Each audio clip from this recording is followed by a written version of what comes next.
breve resumen de los acontecimientos en la década 1990-2000, o sea, hace ya veintitantos años, 30, digamos,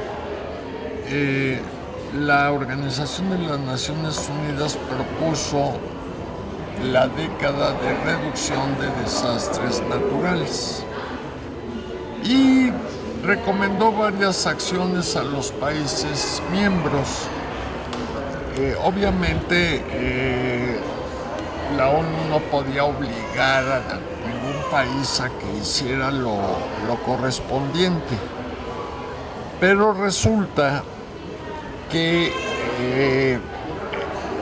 las pérdidas económicas y el número de víctimas empezó a incrementarse.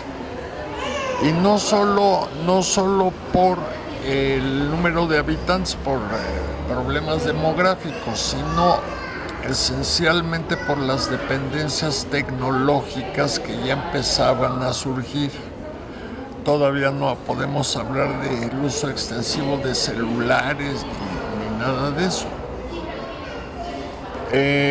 Estaba la época de transición de los videojuegos, la computadora personal y cosas de ese tipo que empezaron a desmoronar un poco la percepción de la naturaleza.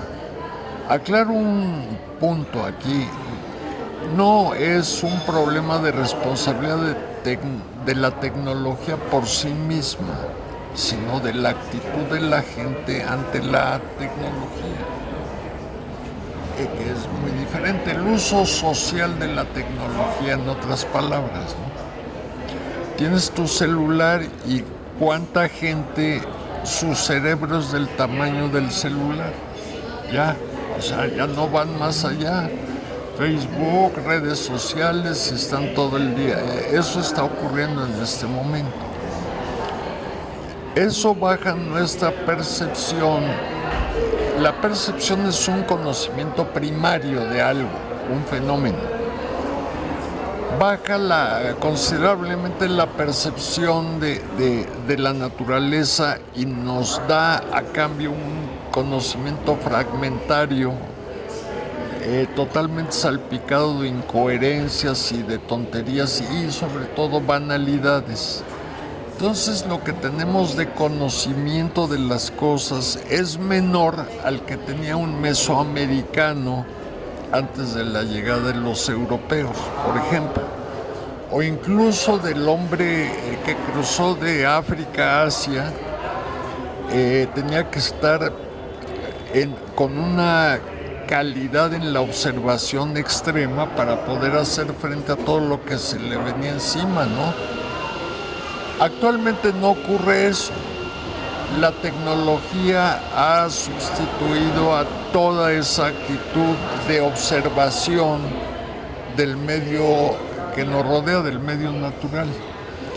Recordemos una cosa, entre las muchas definiciones de cultura, cultura es el entorno o el ambiente creado por el hombre. Me refiero a ciudades, zonas pobladas, agricultura, minería, todo eso es parte de la cultura.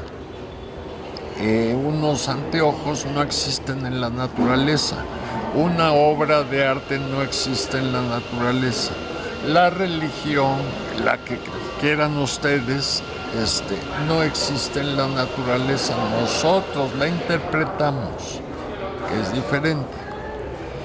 Entonces, ante esa situación y lo que detectó la ONU de que el público en general ya no ponía atención a nada, realmente ya no pone atención a nada, el número de víctimas por la presencia de un fenómeno natural se ha incrementado notablemente. Entonces aquí hay varias escuelas de pensamiento. Una de ellas dice que los desastres no deberían de ocurrir. O sea, los desastres no son naturales, es una manera de ver las cosas. Y hay otras a la cual yo me adhiero, creo que está más realista, es que los desastres son connaturales a la organización social humana. Y eso no es predecible, desgraciadamente. Ejemplo, la gota fría en España recientemente. En 1957 desvían el río, iba por el norte y lo desvían hacia el sur. Dejan de hacer obras de contención. Resulta que hay una gota fría extrema y el resultado es que Valencia sufre destrozos y pérdidas de manera muy, muy importante.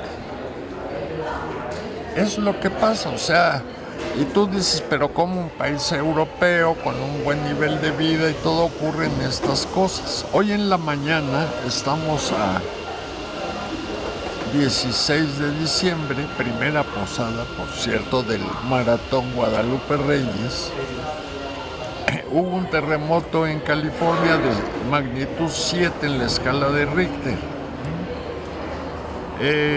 Hasta donde me quedé no había daños porque es una zona de California relativamente despoblada. Tiene que ver con un problema que conocemos hace mucho tiempo, que es la falla de San Andrés y los fenómenos colaterales a que da lugar. Sin embargo, siguen construyendo en esa zona, ¿no? Entonces, por eso yo digo que los desastres son connaturales a la organización social. ¿De dónde viene esta consideración? Desastre es una palabra medieval cuando se creía que los astros regían el destino humano. Entonces se solía decir, estás desastrado, o sea, las estrellas y planetas no te favorecen. Y entonces la palabra fue evolucionado hacia desastre, es decir, se produce cuando las condiciones no son favorables. Hablo en el sentido diacrónico del término, está desastrada una región. Sí, no fue favorecida. Ahora, el hecho de que, en mi opinión, son connaturales, nosotros no podemos parar la dinámica de la Tierra. No podemos controlarla, más bien, pero sí podemos acelerar algunos procesos. Por ejemplo, el dióxido y monóxido de carbono en la atmósfera, más metano, que es la molécula más peligrosa de todas, ¿no?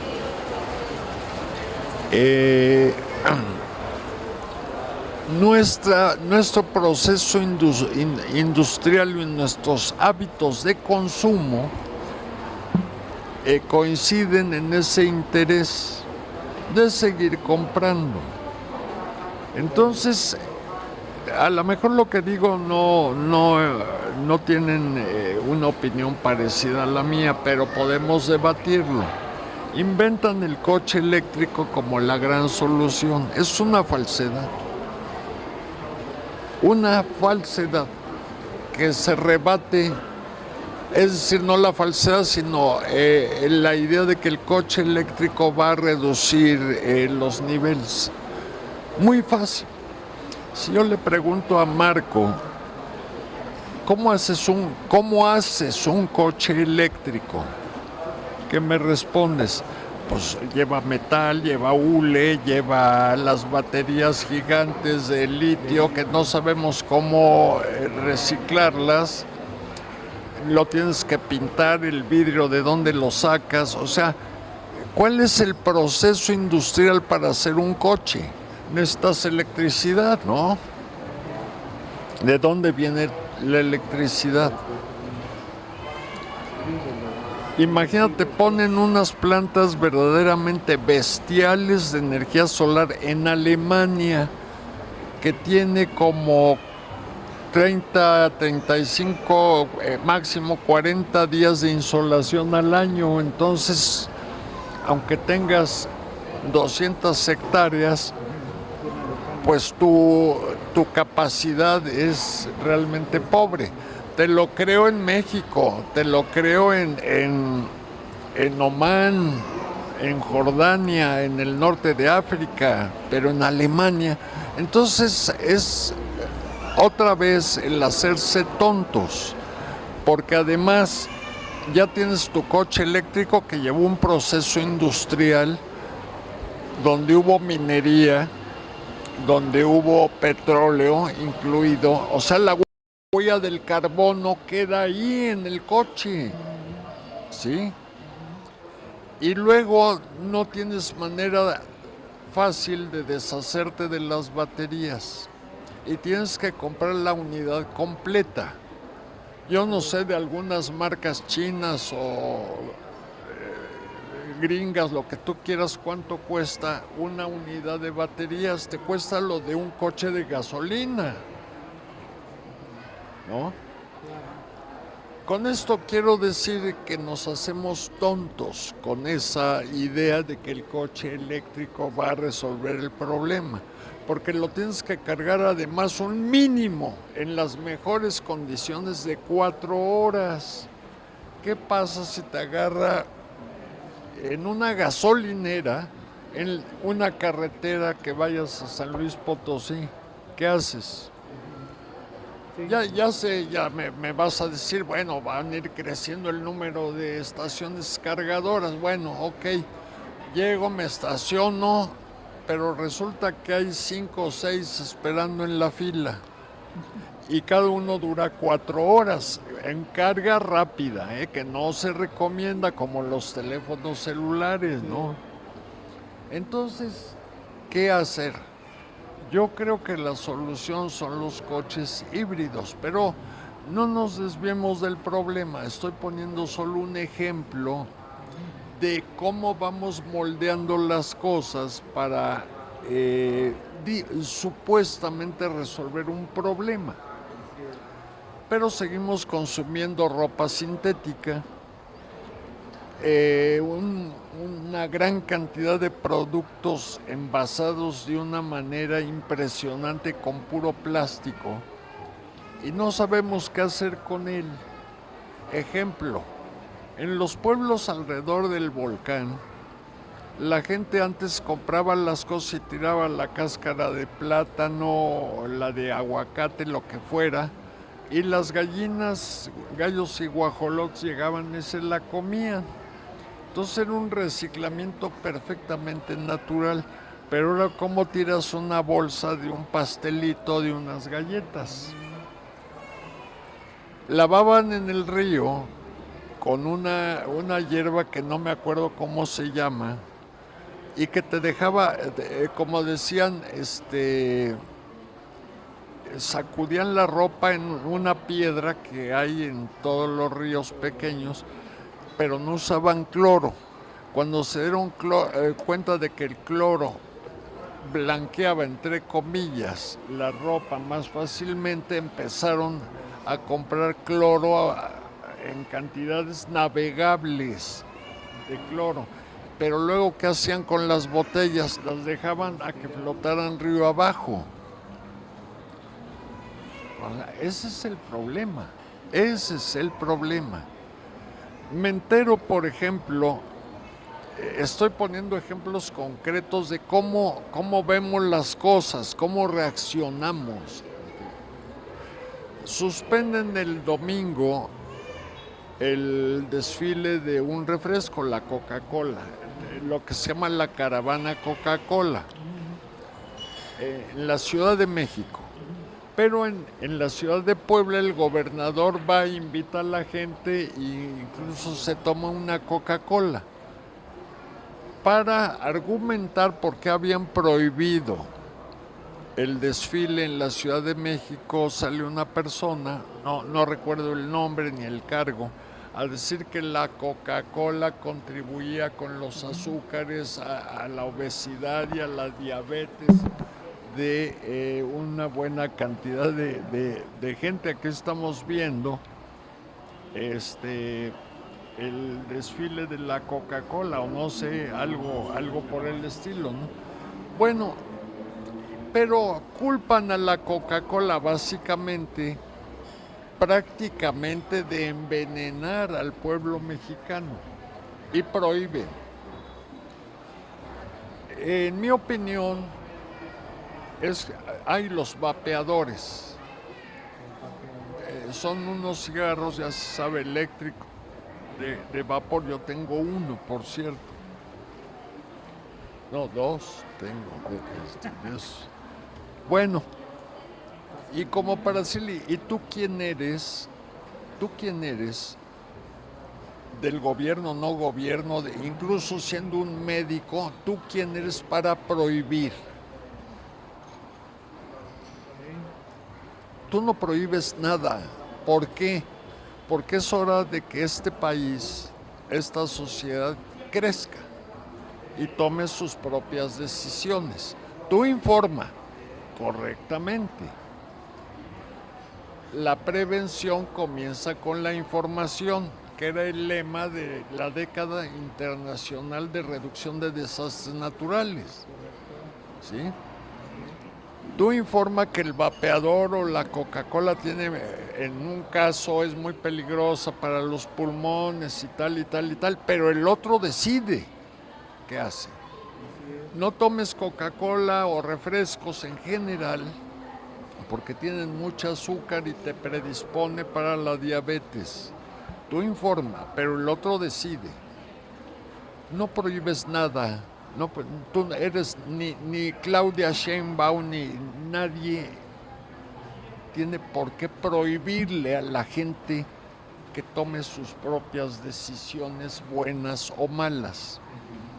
Y es que en las prohibiciones y en los intereses creados, en los hábitos de consumo y los nuevos hábitos que te crean las grandes empresas, está las hendiduras por donde entran los desastres.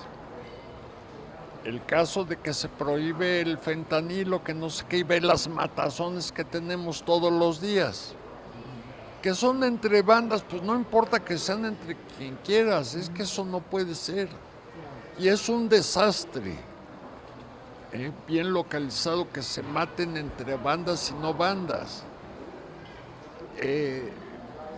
Porque se trata de controlar un mercado ultra, super millonario.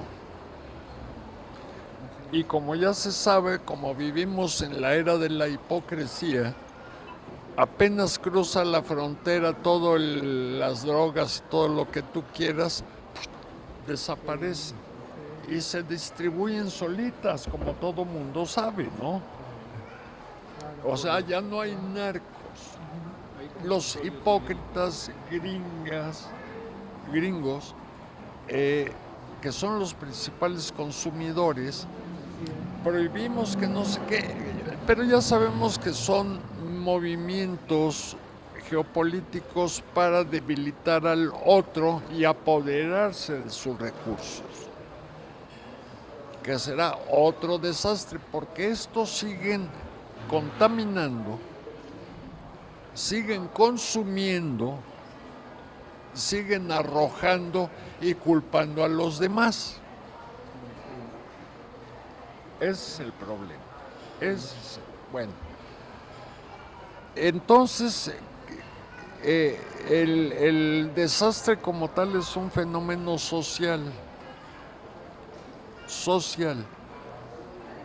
que se produce con sociedades poco informadas y por lo tanto con baja capacidad de reacción. En otras palabras, si yo les digo a ustedes, suponiendo que se pudiera, no se puede todavía, pero que yo les dijera, Marco, Israel, oigan, fíjense que en 10 minutos va a haber un sismo de 8.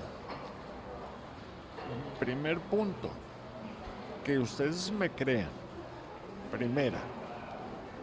Segundo punto, que tengan una noción muy, muy general de que es un sismo de 8. segundo punto. Y luego tercer punto, ¿qué van a hacer? ¿Qué hacen?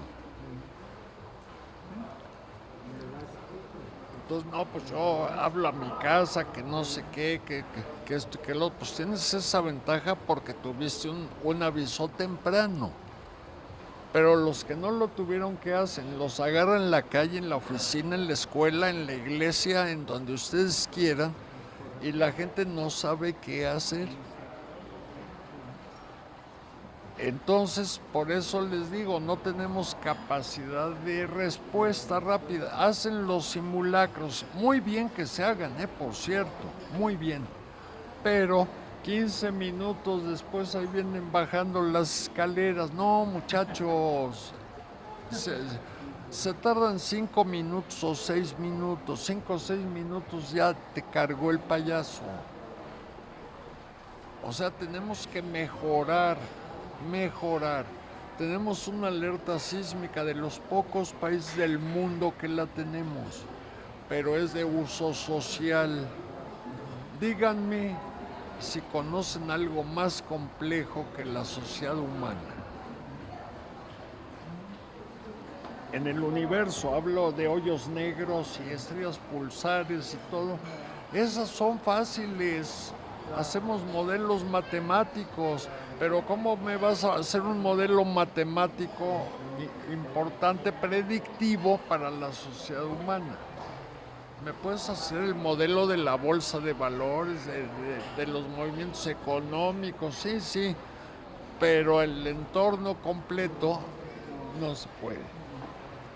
Puedes hacer modelos de comportamiento y todo, pero tienes que incluir perfiles culturales, lingüísticos, religiosos, alimenticios, económicos. Todo eso conjugado en un momento determinado. Llega un fenómeno extremo, huracán, terremoto, erupción, deslizamiento de tierra, inundación, lo que tú quieras, llega. Y con una sociedad compleja que tiene bajo nivel de información y poca capacidad de respuesta, medios de comunicación menos que medianos, que no les interesa a la gente realmente, no les interesa, eso no es cierto, que te pasan banalidades. Entonces la gente no tiene un nivel de información correcto.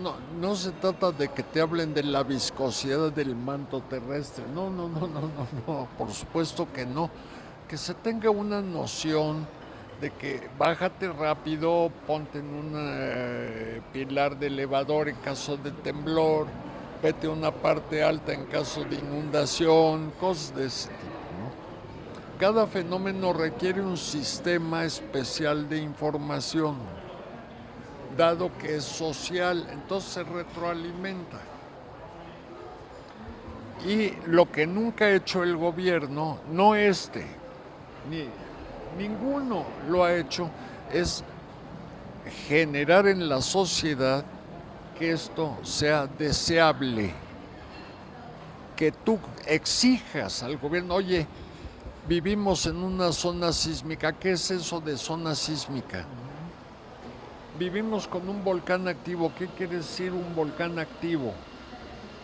Vivimos actualmente en una zona de lluvias tremendas, granizadas como han caído. Y luego extremo calor. ¿Por qué? Me tienes que informar. Para que yo tome decisiones y haga extensivas esas decisiones a mi entorno inmediato, mi edificio, casa, luego mi colonia, mi calle, mi colonia, etc. Y estemos todos de acuerdo en reaccionar de determinada manera ante determinado fenómeno. No con todos es lo mismo.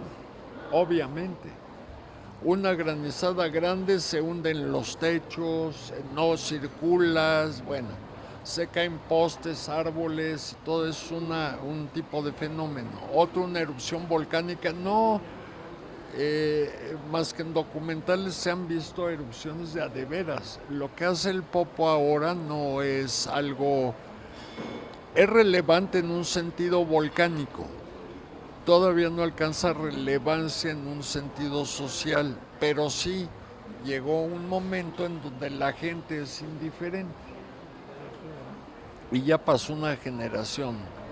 El lunes o el domingo, no sé qué día, cumplimos 30 años. Y la gente pregunta, es que siempre hace lo mismo, y yo les diría, es que nunca hace lo mismo. Ya cambió. Y resulta que ahora el Popo ya está maduro para un evento un poco mayor, suponiendo que el aporte de magma sea más o menos constante.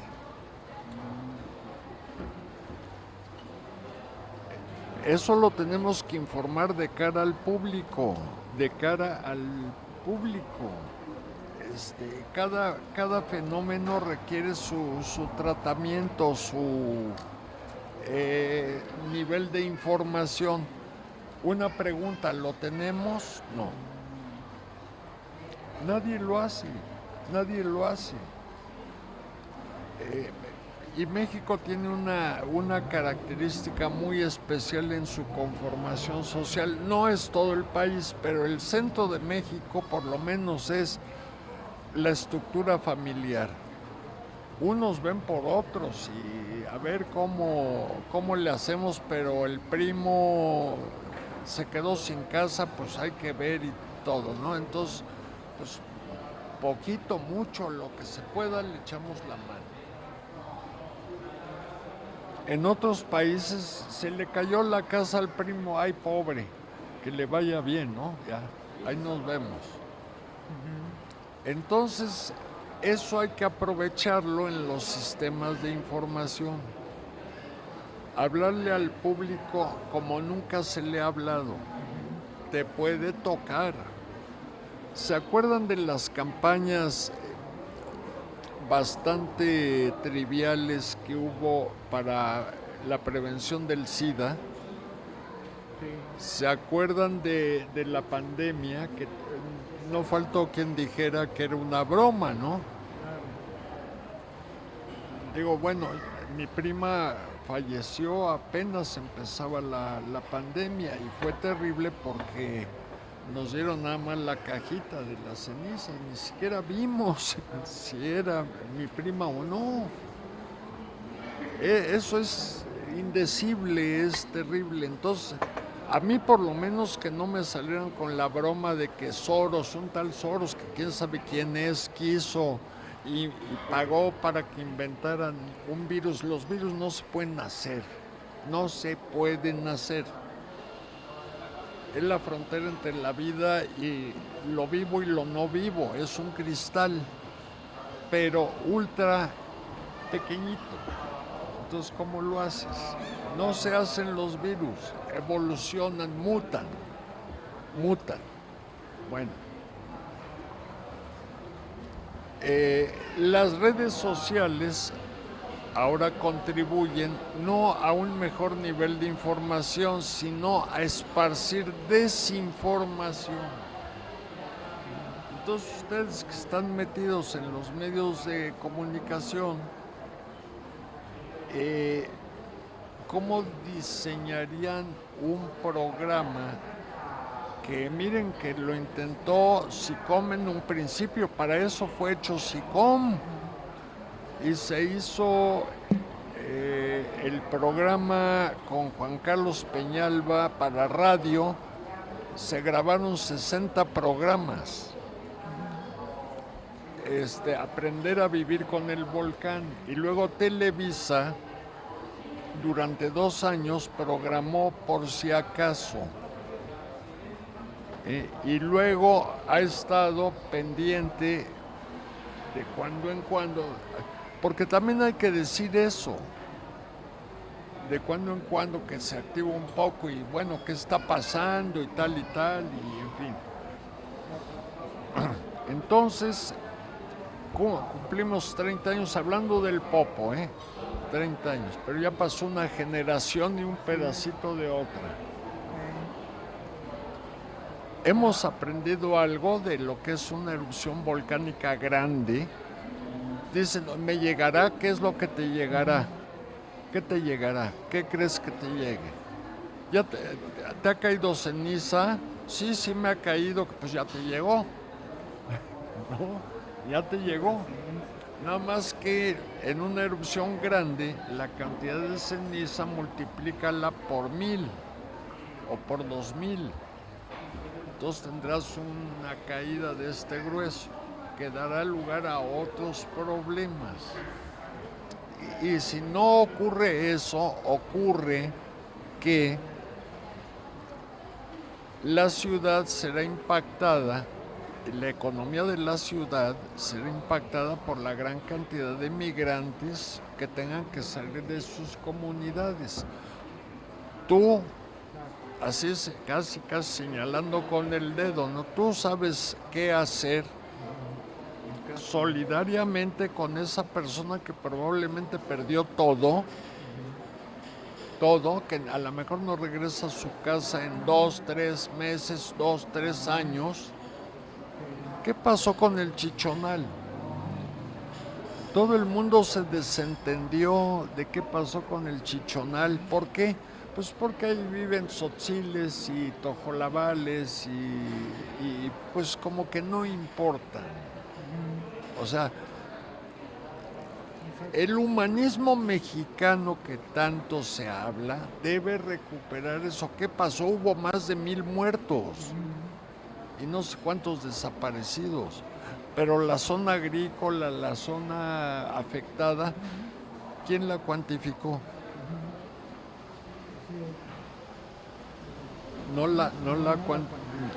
No se cuantificó. Hubo pérdidas en Cuba, en los cafetales, por la caída de ceniza del Chichonal. Bueno, estoy poniendo ejemplos de que como sociedades modernas, lejos de estar informadas, estamos desinformadas y con una actitud verdaderamente lamentable, lo que se llama, que a mí no me gusta, pero así es, la generación de cristal. ¿Qué vamos a hacer con estos jóvenes que ya crecieron con estas tecnologías, que no las entienden y que las usan para banalizar la existencia humana? Digo, porque ya poniéndose un poco estrictos en esto, yo por lo menos mostraría una tendencia a acercarme a una fe en Dios. Yo hablo de mí. No me importa la visión de qué religión tenga de Dios. Puede ser el Islam, el judaísmo, eso no importa. Pero estos cuates ya no conocen ni esa idea. Serían incapaces de defender a la patria en caso de un fenómeno de guerra, digamos. Incapaces. Pero nosotros sí tenemos ese valor. Y nosotros sí estaríamos dispuestos a sacrificarnos por el otro o por el símbolo de la patria, ¿no? Entonces, regresando al problema, y ya con esto termino, los desastres son fenómenos sociales causados por fenómenos de la naturaleza o la sociedad misma, un motín, un golpe de estado. Lo que hizo, por ejemplo, un presidente Bukele nos llevó al extremo de cuestionarnos si hizo lo correcto o no hizo lo correcto. Resulta que actualmente El Salvador tiene un descenso de la delincuencia del 90 y tantos %, por un lado. Entonces, desde ese punto de vista es exitoso el programa, pero ¿a qué costo social? Bueno, como dice el dicho popular, a grandes problemas, grandes soluciones, ¿no? Entonces tomó esa decisión, pero veamos cómo anteriormente a Bukele, El Salvador se había dejado, se había abandonado totalmente y había caído en manos de la delincuencia y estuvo a punto de pasarnos a nosotros. Y todavía tenemos muchos problemas, ¿eh? Muchos. Pero ya no va a avanzar, espero, más este problema, porque ya hay medidas de otro tipo que el gobierno, que es su responsabilidad, empieza a tomar, porque es otro desastre social, una balacera en Guanajuato y que deja no sé cuántas personas muertas, pues es un desastre. Un estadio de fútbol lleno que todo el mundo quiere, hay una bronca, lo que tú quieras, todo el mundo quiere salir. Ha pasado en Bélgica, ha pasado en Brasil, ha pasado en la India, pasó en el estadio Cuauhtémoc, no, en el Zaragoza, cuando vino Queen, creo, que hubo o sea, esos fenómenos raros que no son producidos por un fenómeno natural, también esos comportamientos colectivos son... ¿Se acuerdan de la bronca que hubo en el estadio de León o no me acuerdo dónde? Querétaro, que hubo... O sea, ¿qué tiene que pasar para que la gente llegue a ese extremo de violencia? O la balacera del fin de semana en el campo de béisbol de Culiacán, ¿no? Ah, mira que de ese sí no sé. Bueno, pero no importa. El caso es que nosotros mismos generamos esto, la guerra de Ucrania, la invasión de Gaza, todo el conflicto palestino, los hutis en Yemen, barco que pasa, barco que lo agarran de tiro al blanco. O sea, todos estos fenómenos sociales constituyen por sí mismos un desastre. O sea que no solo hay que lidiar con los extremos de la naturaleza, sino con lo generado por las sociedades humanas. Por eso los desastres son connaturales a la sociedad.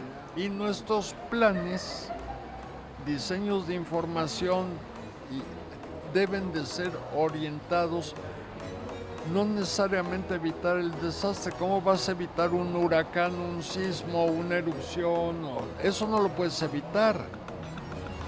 No lo puedes evitar, pero sí reducir el costo, sobre todo en vidas, y los daños que puede causar. Es lo que podemos hacer si usamos el cerebro. Porque si llegamos al extremo de que se pueden evitar y todo, pues ya no fumen esas cochinadas, ¿no?